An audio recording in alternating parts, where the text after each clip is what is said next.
Would you like to buy a bridge? The Brooklyn Bridge. It'll help you get from your laptop to your desktop and back again. It's just one example of a host of new computer peripherals being developed especially for laptop users. Today we'll take a look at laptop peripherals on this edition of the Computer Chronicles.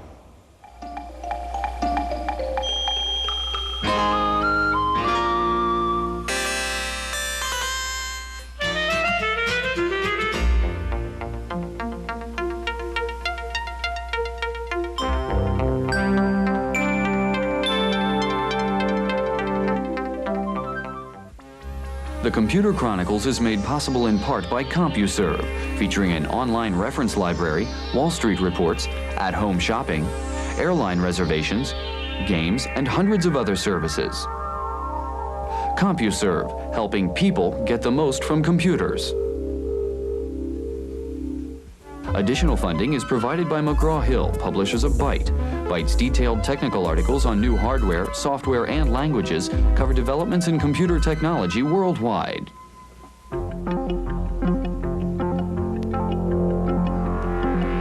Welcome to the Computer Chronicles. I'm Stewart Cheifet, and this is Gary Kildall. Gary, these are two Toshiba T1000 laptop computers. This is the basic machine. Our viewers will see this screen on the top. This is the basic LCD Super Twist you get with it. I added a peripheral to this machine. I now have a little switch on the side, and I throw it.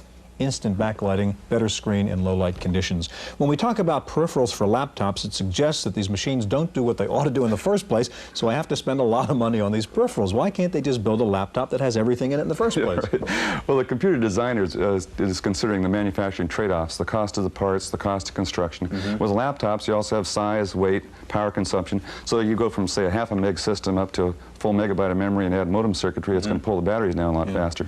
So those choices then are left up to the consumer. They can add those parts off the shelf and customize their own machine.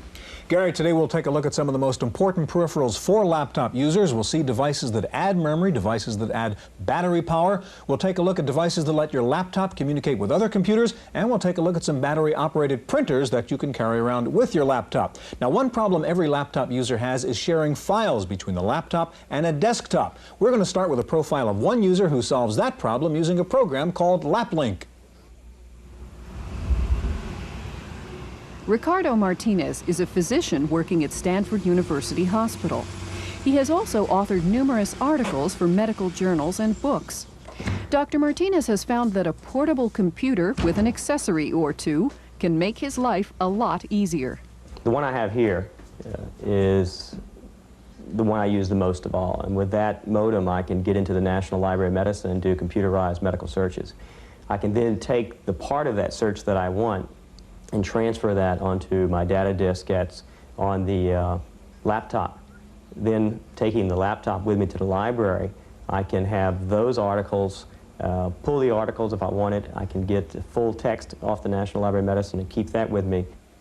Dr. Martinez uses a simple cable and software connection called LapLink to download segments of larger files from his PC to his laptop computer.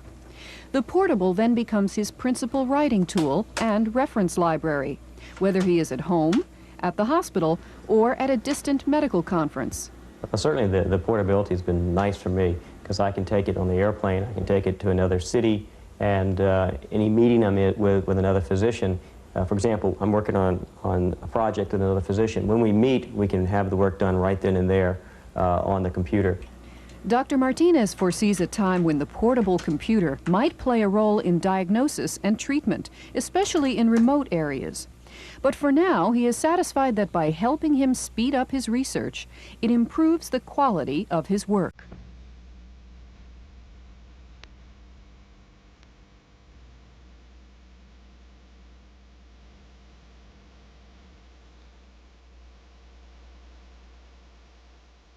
Joining us in the studio now is Mark Epley, president of Traveling Software, a company which specializes in laptop peripherals. Next to Mark is Keith Comer of Toshiba, known to many laptop users around the country as their private online laptop techie. Gary. Mark, these displays are looking real good on the portables now, and you can buy it with a hard disk, right? Right. Are these desktop machines, are they dinosaurs now, like the old computer rooms full of computer equipment?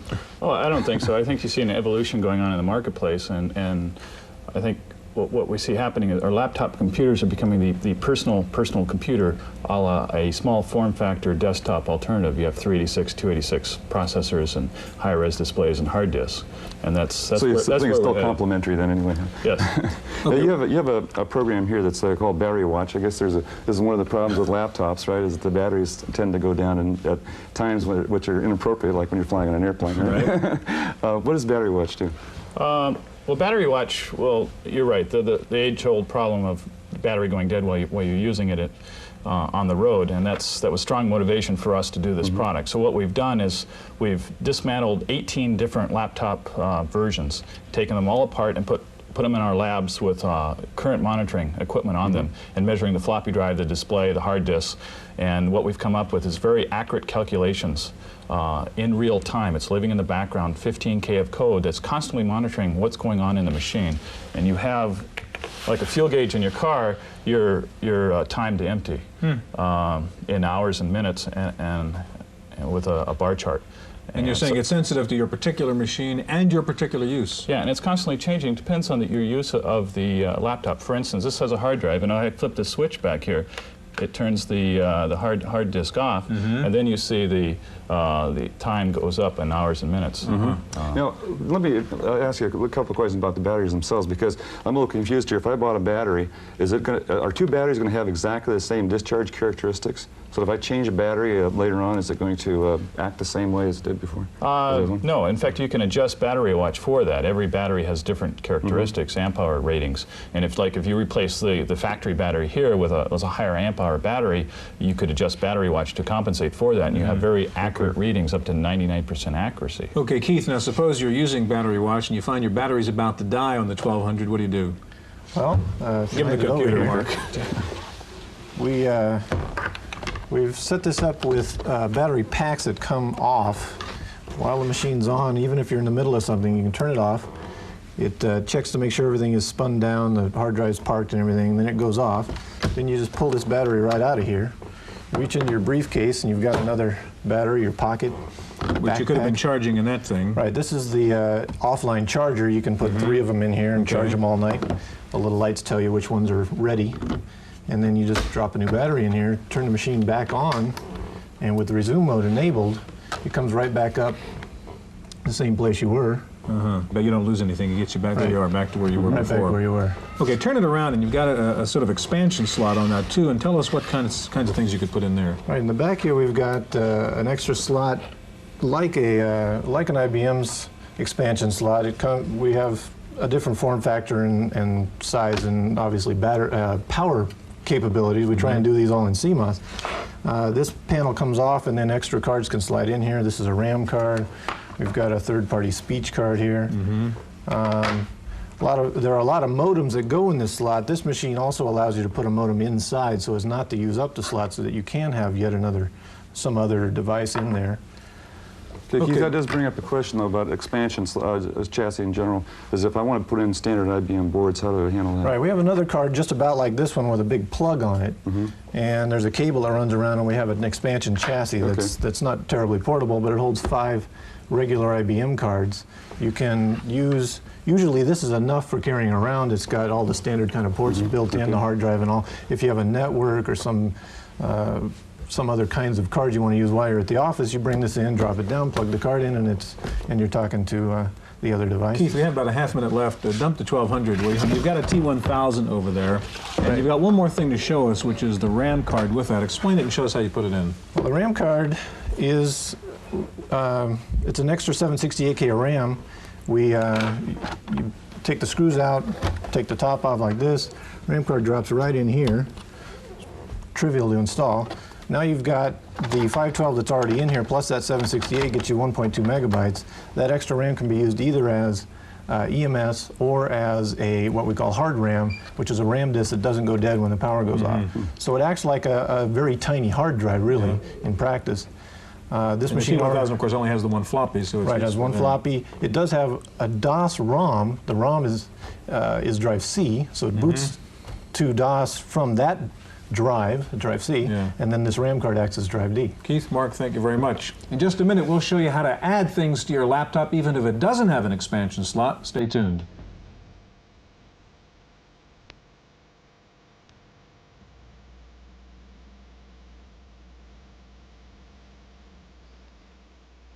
Joining us in the studio now is Chuck Weston. He's editor of Portable Computer Review, a magazine for laptop users. And back with us again, Mark Epley of Traveling Software. Chuck, one of the problems, of course, with the laptops is if we like to put standard cards in there, you have a kind of a problem there. Tell us about one under. How does that solve it? This is a special interface that allows you to put an IBM board under a laptop, a small laptop computer that doesn't have an external slot. This is the interface. I'll show you this Toshiba here. This interface board fits the Toshiba slot, which is not a standard IBM size slot. This connector is the connector that fits on the IBM board. And you put this in here and put your IBM board on it. And the IBM board would fit inside this housing. And there's a Velcro strip here that you stick to the bottom.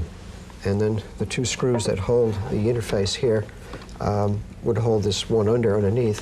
Then your IBM interface connector would show out on this end. You can hook your peripherals out there. So you can put one board in there. One standard size IBM board. Now, isn't there also an option for a hard disk that you can put in here? Yeah, these 100s can be had with a 20 meg hard disk, and the power comes from the internal battery power from this from the laptop. It runs the hard disk also? It would run the hard disk also. So you're showing that on the 1200, the hard disk would be valuable if you put on like a 1000 or the 1200 on a without the 1000, hard if you had disk. if you had a smaller computer that you really liked, the laptop, the option of not having to upgrade to another computer, you can buy the hard disk and add it on and still have the your laptop that you're familiar with and that you Okay, like. well, one thing laptop users want is a little printer to carry on with them, and we have two examples of them here. And Chuck, let's start with you. What's the Axonics? This is a portable printer. This comes in two varieties. This one is not the battery powered, and this has an external power source. It has either on the back, it has a connector, a Centronics connector, or the standard 25-pin connector that you can use a standard 25-pin cable on. This is a ribbon-driven. So that's a regular ribbon. Yeah, printer. ribbon dot matrix printer. And it's very light and small. It fits in a briefcase, and it'll do the job on the road. If you have to have battery power, the battery-powered version will get the job done, but not many people. What does it sell for approximately? About $500. Okay, now the Donics is a really little one, Mark, and you sell that one, I think. Tell us Yeah, about we sell that. this in our catalog. It weighs, with batteries, 3.75 pounds, and it prints on plain paper. It uses inkjet technology, the same that the Hewlett-Packard ThinkJet. In fact, it uses the exact same cartridges, which are readily available, and it's very, very nice output. What about the power? Where's the power source on that? The power is in rechargeable C batteries here. And you get about 50 pages per charge, so you get a real good output for your charge. So this kind of device will have a whole airplane full of people printing out. Yeah, it's very quiet too. Well, that's what's nice, right? If you're on the airplane, at least it doesn't clatter like an impression. Yeah. What's the other little box you have there? Now this is a brand new product in our catalog. It's a fax. It's a portable fax, and it weighs less than a pound, and it connects by serial cable into a laptop computer. And you can transmit fax to any Group 3 fax, which is a standard worldwide. So you can sit in your laptop computer in a hotel room and transmit an image of your letterhead, just like you dropped a letter in So you wouldn't have a fax machine. scanner attached necessarily, but... No, you would do You're that. faxing out of the memory of your computer to Yeah, a real fax you would do machine. that in your office. You'd scan in, like I've done. I've scanned in my letterhead and my signature. I have two files, a letterhead and signature file. And I use WordStar, and I write my letter and insert the letterhead and signature file, sandwich in between what I've written in WordStar, and I fax it out here, and it comes out at the destination just like It looks like you would scan a So piece of handwritten paper. Is this Yeah, only, yeah. only outgoing? It will receive. It will receive, and you can view a fax on your display. It doesn't have the obviously with this size. get It the hard doesn't. copy. Yeah, you don't get the hard copy, but you could print it out Right. with a printer. Portable printer. So there you go. As you were saying, Gary, what do you need a desktop for? You got everything you need That's right. here, just about. Okay, we're going to be back in just a minute. We're going to look at modems next. Now, if you had your ideal modem, what would it have in it? Probably a tiny cellular phone, so you wouldn't have to go around looking for a phone jack. There actually is such a product. Wendy Woods has a report. Whether a customer has a problem with an IBM typewriter or an IBM mainframe, the distress call starts here. IBM service, this is Doug. May I help you? This customer service representative is part of a sophisticated dispatch network maintained on powerful mainframes. The communication center's computers can keep track of a customer's history, the parts inventory, and most importantly, can locate the closest, most qualified engineer to answer the call. That person is located on what's probably the world's most sophisticated pager, a portable terminal which displays details of the assignment and allows the engineer to carry on a two-way dialogue for more information. The transmission is sent back and forth across high-frequency radio waves. In other words, the engineer can virtually access all the information in here on here. It has been the most universally well-accepted tool that we ever gave any of our customer engineers. If you stop one in the street and ask them what is the one tool that he could not do without, he'll tell you his DCS portable terminal. Don't expect to see this system available to the public anytime soon. IBM has no plans to sell the technology that makes all this work. The bottom line is that this system is just too valuable to share. In San Francisco for the Computer Chronicles, I'm Wendy Woods.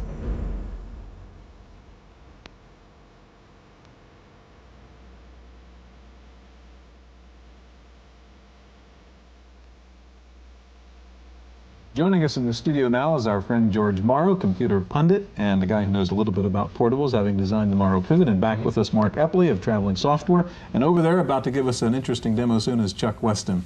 Gary, also wanted to clarify in the last segment, we suggested that the one under works with the T1000. It doesn't, just with an 1100 plus or 1200. Okay, good point. Well, actually, that leads to the next topic, and that's how you get data out of one of these things to the rest of the world. Mark, you've got, what, a couple of modems here, some adapters for the telephone. Tell us about it. What I have here is a couple of products that we carry in our catalog. One is the WorldPort modem. It's one of the world's smallest Hayes-compatible battery-operated modems. It works on a 9-volt battery. And it just plugs into the back of a laptop computer, and voila, you've got instant communications at 1200 baud or 2400 baud. And it even supports an acoustic cup adapter that can be put on the mouthpiece of the phone, or acoustic cups are not as reliable as a direct connect. So thus, there's a problem there, and we have two solutions. This has been popular for the last several years. It's called the Blackjack.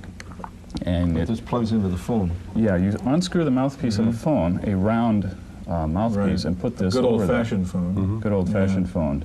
And that just moves over the phone, right? It just, you don't screw it on or anything. Yeah, just puts clamps right over it. So do they ever come off? Yes, they do. And there's also an arrow here. And I don't know, at least I have a problem with that, trying to figure out whether it's up or down. And I've used this for years, and I still have a problem with it.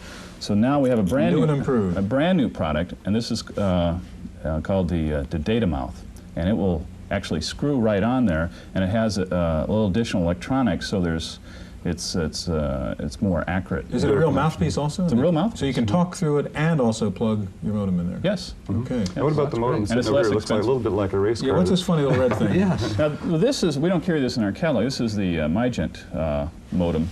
It looks nice, but looks are not everything. I'm performance oriented. It does not have the LCD light, so you know whether you're connected and at what speed. Oh. It doesn't support acoustic cup. And if you're traveling to Europe, the world standard is CCITT, and it doesn't support CCITT So it's okay in the USA, it's just not good overseas. Right.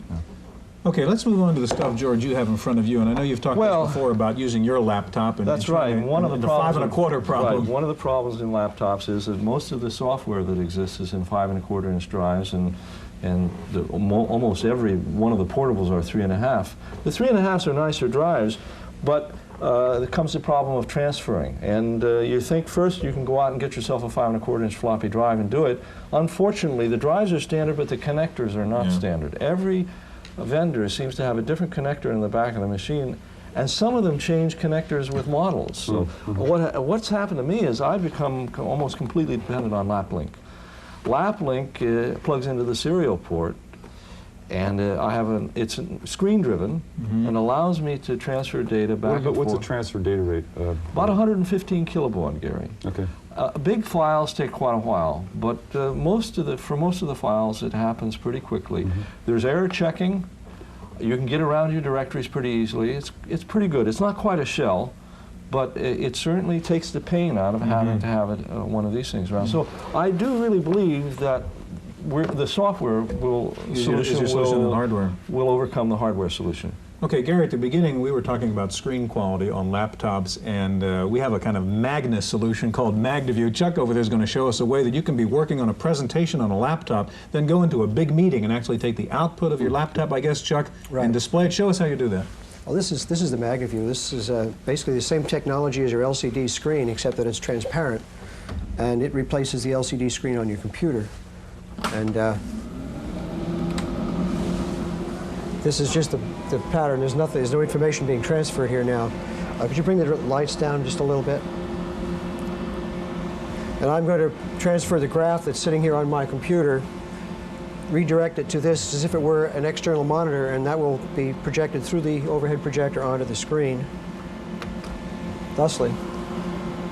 It's a great marketing tool. Okay, so that's a graph that's on your laptop right now. This graph is on my laptop, and as soon as I have redirected the output to this as if it were an external monitor, it appears on the overhead. Stewart, I've used one of those, something like it. And great presentation tool. I've given talks where all of my slides are on the computer.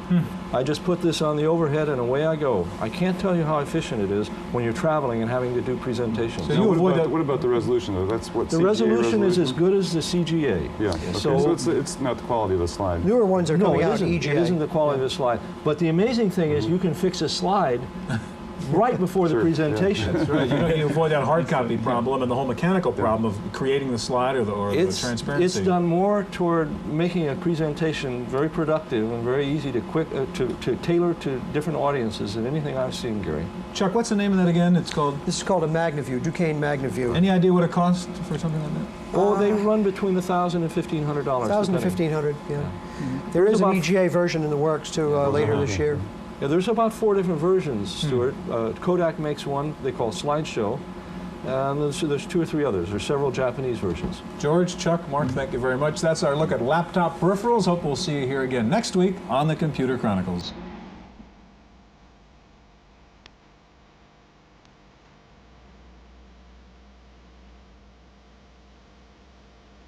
In the random access file this week, you should have bought that Macintosh last week. Apple just announced some hefty price increases on Macs, laser printers, and other Apple products. The basic Mac 2 goes up $1,100 to $4,869. The basic Mac SE goes up $400 to $3,169. And the Laser Writer 2 goes up $400 to $4,999. Well, they're ganging up on IBM again. This time the clone makers are going after the microchannel architecture bus on the PS2 computers. NEC, Compaq, Hewlett-Packard, Epson, AST, Olivetti, Tandy, Zenith, and others have announced a new bus standard called EISA. The group says the new bus will offer all the features of IBM's MCA, but will be able to handle AT-compatible boards. Wendy Woods reports in her News Bytes service that Steve Jobs has set a date for the unveiling of his first Next computer. The rollout will take place on October 12th in San Francisco. The product is expected to be an academic workstation featuring superior sound and graphics. The machine will run Unix. Scientists at Bell Communications Research in New Jersey have reported a major breakthrough in neural chip technology. They say they have developed a chip which can be taught rather than programmed. The neural network chip features 6 neurons and 15 synapses, which act like a 15-chip parallel processor. During training, the synapses are either strengthened or weakened, depending on the correctness of the computer's conclusions. The nation's first computer virus trial opened in Fort Worth, Texas last week. The defendant is accused of planting a virus inside the computer system of a former employer after he was fired. The virus destroyed 168,000 records before it was discovered. The hacker faces a possible 10-year prison sentence. Time now for this week's software review. Here's Paul Schindler. It's not much of a message, but I'm not much for wearing t-shirts. I only put this one on Socrates here to let you know that you can make your own t-shirt at home with a new kind of Macintosh package, Chest Top Publishing. I love that name. You get a special ribbon, and with that and an iron, you can turn any clip art into a t-shirt. Now, most clip art is awfully small. The advantage of Chest Top Publishing, besides the special ribbon, is that its art is big enough for a t-shirt. Also, the program reverses lettering, since otherwise the letters come out backwards on the shirt. Chest-top publishing does not include a package for handling the art. You need to have Mac Paint or any other program that will accept Mac Paint files. We're using Super Paint here. Now, if you want color, buy color ribbons or use these fabric color crayons. Chest-top publishing runs on the Macintosh and costs $60 from Unison World Software in Berkeley, California. For the Computer Chronicles, I'm Paul Schindler. The Software Publishers Association handed out its Platinum Label Awards last week to 17 software titles that have sold over 250,000 copies. Among the winners were Hardball and Test Drive from Accolade, Where in the World is Carmen Sandiego, Print Shop Companion, and Load Runner from Bruderbund. Other companies with winners included Data East, Electronic Arts, Epics, and MicroProse. Lotus has started a new upgrade program for buyers of 123 version 2.01. Buy 123 now, and you can upgrade to 3.0 for free when the new version of the program eventually comes out.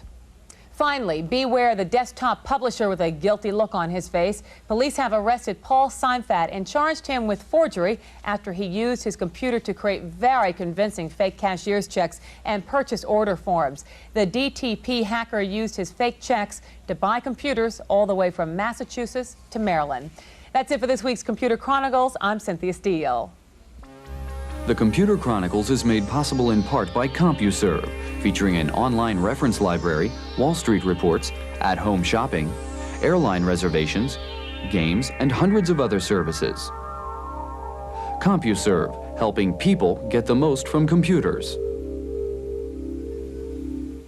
Additional funding is provided by McGraw-Hill, publishers of Byte. Byte's detailed technical articles on new hardware, software, and languages cover developments in computer technology worldwide. For a transcript of this week's Computer Chronicles, send $3 to PTV Publications, Post Office Box 701, Kent, Ohio 44240. Please indicate program date.